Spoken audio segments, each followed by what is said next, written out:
Good afternoon from the KENS 5 Digital Center. Bill Taylor here with continuing coverage on a tornado warning in Tilden.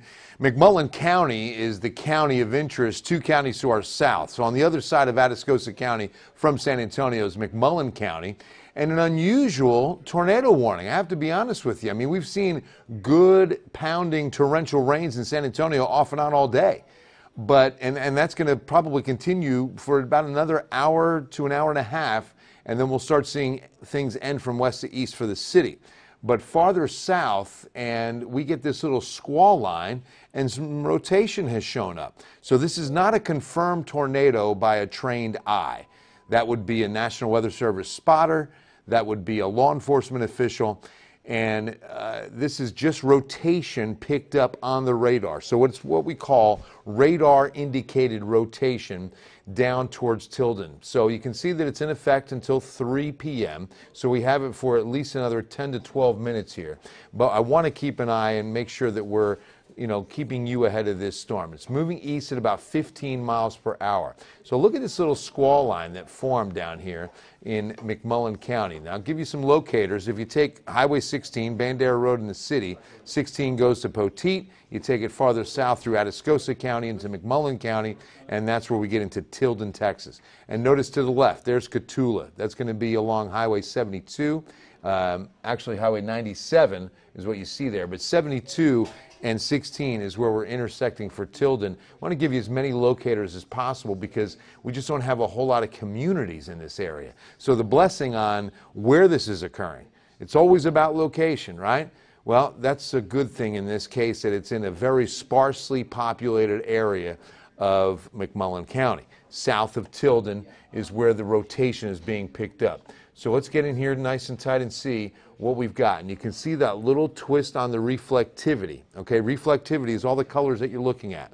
The radiation that's being pushed back into the radar site. And so with that little swirl right there, see that?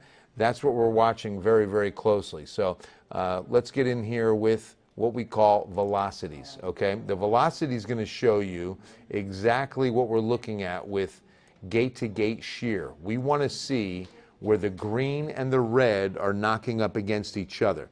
The green color indicates winds that are going towards the radar site. The red color indicates winds going away from the radar site. In fact, there's a legend in the upper left that tells you just that.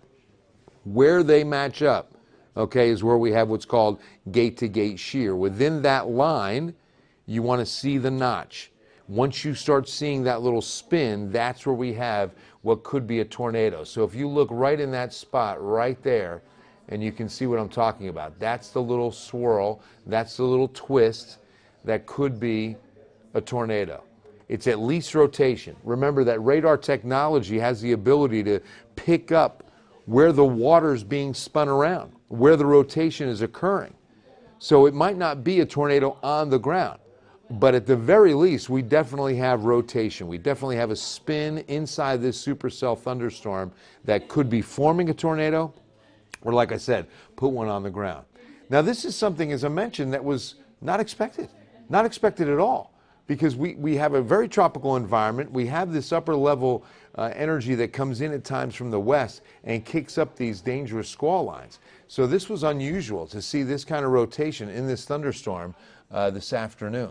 But nevertheless, even though we don't expect it, it's going to always be possible, right? And you can see right there where that gate-to-gate shear is occurring. So let me get onto their Facebook and make sure that we're answering questions that you guys might have. Appreciate y'all tuning in and see what's happening out there. Again, I think it's going to be until about 5 or 6 p.m. on the rainfall that's in San Antonio. Then we should start getting a break, but we're not getting a break from this pattern, unfortunately. All right. Right, Troy? Lots. Hey, Lisa, Tiffany, good to see you. Karnes County, very heavy rain for Lorena. Appreciate the update. I know there was also a pretty good batch last night, wasn't there? Arthur's birthday. Look at that. We'll be able to sing tonight as long as things quiet down for us. We got to make that. Where are you, Arthur? Are you in San Antonio?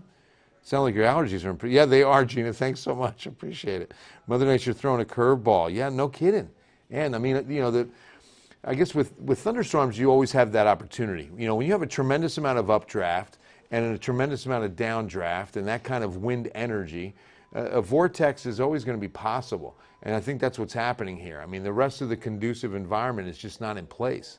You know, we look for what's called CAPE, convective area potential energy, and that was very low. That's why that has been decreasing as we got into Thursday, Friday, Saturday, Sunday. You know, it was a little higher early in the week, and that's why we did have those level 1, level 2 risks of severe weather.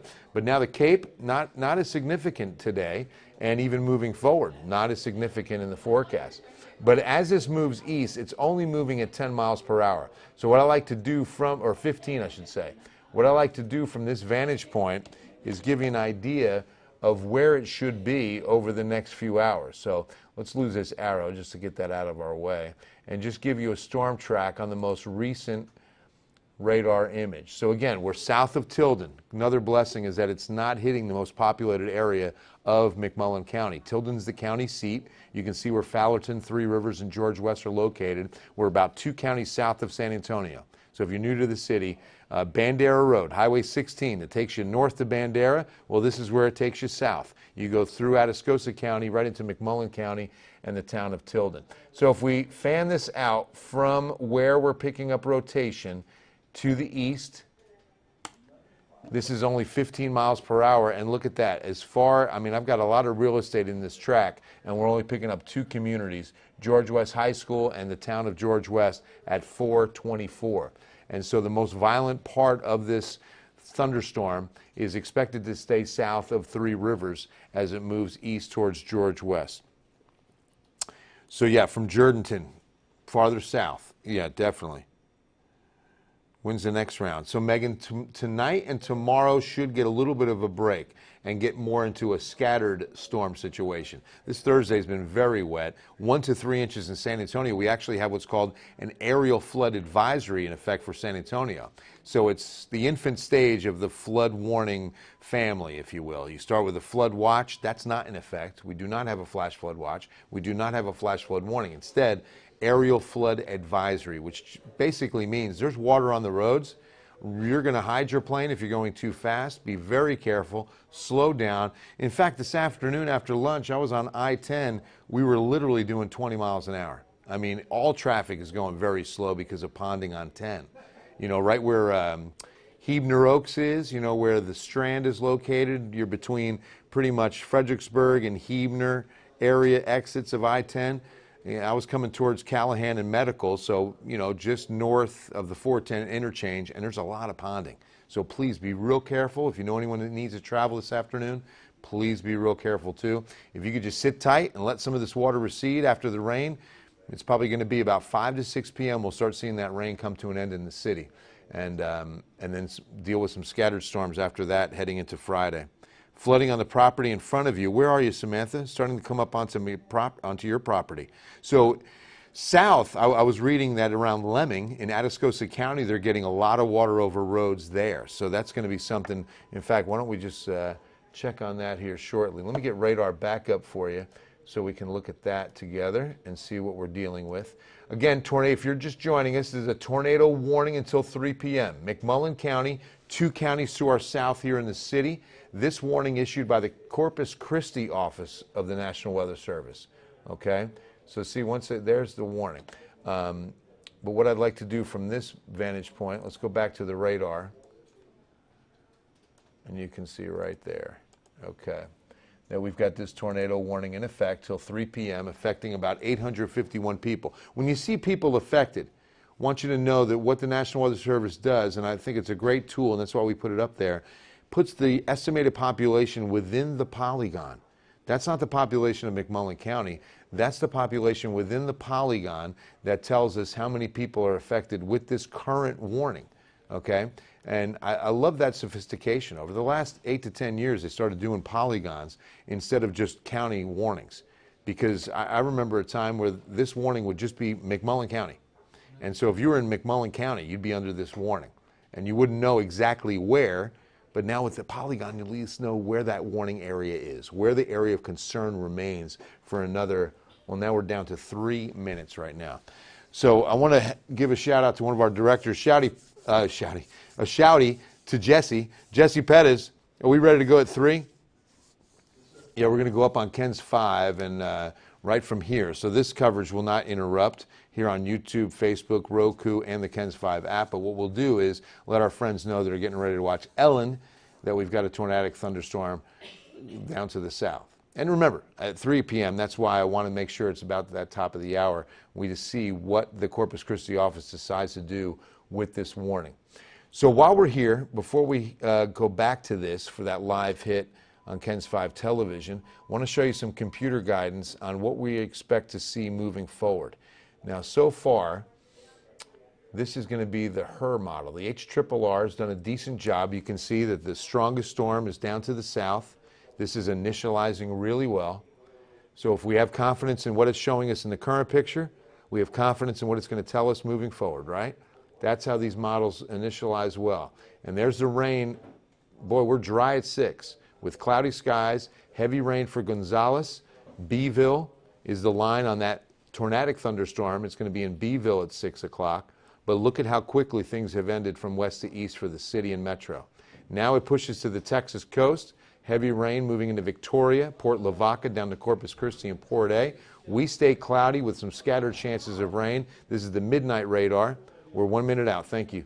And we've got scattered showers again around midnight. This would not be flooding, but some heavier rain pockets moving in Friday morning. Okay, so you can see it's mainly the I-35 corridor in east through Friday midday. Radar fills in with a little heating, especially now the 281 corridor. So that's why we're not expecting things to end. Rain chances remain pretty good as we move into Friday and even Saturday. All right, so I'm back to current radar. This is a live picture as we get ready to take our live broadcast hit on Ken's 5 television. I'm going to take the glasses off. All right, here we go. Good afternoon. Bill Taylor here in the Ken's 5 Digital Center with an update. Tornado warning in effect until 3 p.m. So I wanted to be on the air with you here on Ken's 5 as well as all of our digital platforms to see what the National Weather Service out of Corpus Christi decides to do with this tornado warning. This is going to be just south of Tilden. So if you know where McMullen County is, it's off to our south, just 2 counties away. If you take Highway 16, Bandera Road, Highway 16 North takes you to Bandera. Highway 16 South takes you to Tilden. Good news. The tornado warning has expired. This is still a very dangerous thunderstorm. You can see that squall line forming with winds between 60 and 70 miles per hour possible. We've got very heavy rainfall crossing over Highway 16 and heading towards George West and some communities like Beeville and Lakeshore Gardens and the Texas coast. For San Antonio, while we're here, an aerial flood advisory is in effect. That means we've got a lot of ponding on area roadways. Please make sure you pay attention to any barricades that are up. Turn around, don't drown. We've got plenty of ponding water for an afternoon commute. So heading into the 5 and 6 p.m. hour, even though the rain's going to start tapering off at that time in San Antonio, we're still going to have a lot of water over roadways that you're going to have to take extra caution, take extra time. I would at least wait as long as you can. Let this rain move through so visibility can improve, and of course we can start seeing some of this water recede. But you can see the line. Now rain ending in Hondo. Rain should be ending in San Antonio between 5 and 6 p.m., but an aerial flood advisory means there is some localized flooding occurring in the city of San Antonio. So please be very careful. But as of now, the tornado warning has expired at 3 p.m. for McMullen County. That is good news, but still a dangerous thunderstorm moving towards the I-37 corridor. We'll send you back to Ellen, and we'll see you first at 4 right here on Ken's 5. All right, we'll continue our coverage here on Facebook for just a couple minutes longer. That's why I wanted to make sure we were at the top of the hour, and of course our Roku, Ken's 5 app, and YouTube as well. Thank you all for joining us and just giving us the ability to keep you ahead of the storm. If you aren't watching, none of this is worth it. I mean, I want to make sure that we keep you and your family safe. It's the most important thing we do at Ken's 5 television, is just giving you this technology, giving you a look at where these storms are located so that you have an idea as to where you are and where it is, okay? You know, there's a lot of fear with weather like this, and I get that. But we've got to also just make sure we're respecting it and make sure we know where it is. We've got the technology now to keep you ahead of it. I want to show you something I'm looking at right now. This is really building. See these storms between Floresville and Cuero? these are going to be some very heavy rainstorms that are moving into DeWitt County. And I'll tell you, all this area, you know, San Antonio east and southeast is highly saturated. There's a lot of saturated soil. So that's going to mean that most of this water has nowhere to go but up. So I would expect some localized flooding issues, especially Karnes County up into DeWitt County, Lavaca County. So that's going to be Hallettsville, Cuero, Kennedy, Karnes City. All those communities are going to start seeing some localized flooding because a lot of this action is slowing down a bit, but it's very, very heavy rainfall. These are 1 to 2 inch per hour rainfall rates for sure in those spots. No hail, Tiffany. That's the good news. So while we're looking at this, I can answer that question with a look at the hail tracker. Look at that. That's the hail tracker. That's how much hail's out there. 0. Okay, we were looking at, again, the heavy rainfall to be the issue for today, but a surprise rotation shows up around Tilden and areas south, and a tornado warning just expired at 3 p.m. So that just goes to show you that even in these mature thunderstorms, you might not have all the conditions in place, but this thunderstorm on its very own will become severe. On its very own will produce a little vortex because of the tremendous intake of high updraft winds and the tremendous outflow of downdraft winds. So much wind energy, storms that are growing to 40, 50,000 feet in height, and that's what happens. A lot of that wind energy, and we start to get a little spin. Absolutely, Stephanie. Fredericksburg, rain is fairly light right now, but again, should be ending from west to east. No threat in the very near future. In fact, you should have a rain-free night. Most of us will have a rain-free night. So once we get to 6, 7 p.m. hour, we're cloudy. We're still going to be pretty soggy. We've gotten good 1 to 3 inches of rain today. So there's still going to be some ponding for driving. Be very careful. But it'll be a scattered rain event beginning again on Friday morning. So we're going to expect to see more rain tomorrow. And that's one of the things I want to mention. Once we get into Friday and these scattered shower chances, and even a scattered downpour with a thunderstorm, non-severe tomorrow, if it hits the wrong spot, we go to flooding right away. Remember, this is what's called flash flood alley because the fall off from the Texas Hill Country into San Antonio, it's a slope. It's a 3 to, about 2,000 to 3,000 foot drop in. So with that kind of slope, you're always raining downhill. And so because of that, this leads to flash flooding that quickly. It's the term itself, flash flooding. That flooding will occur within 3 to 5 hours of the rain starting. So that's why it's called that. All right, Brisket Boys just left the Majestic Theater. We're out. All right, solo. That's awesome. How bad is it going to be for Victoria? John Olson, good to see you.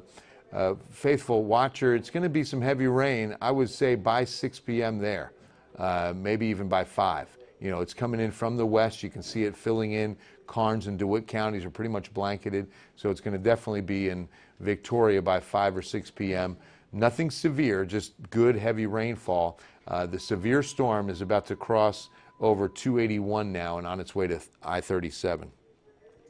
Hello, Kenneth. Good to see you.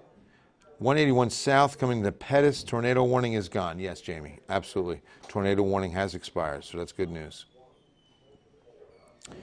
Right, southwest, Crystal City is going to remain pretty dry. We're not expecting rain there until probably tomorrow. All right, guys, that'll wrap it up for me from here. We're going to have a complete wrap on all of this and as well as the day's news on First at 4. But for now, we'll just keep the radar up while we have a pretty good audience still watching us on our social media platforms. Our digital content team is right here to keep you updated. But as of now, no warnings, no watches. What we're going to keep an eye out for is, of course, anything that comes up with hail and flooding. That's going to be the biggest threats now moving forward, is whether or not we start to see some of the rain in the wrong area not moving on, and that would mean some flood threats. So right now we're in good shape, but we will be keeping you updated right here on Ken's 5. So stay with us, stay safe, God bless you. I'll see you First at 4 on Ken's 5.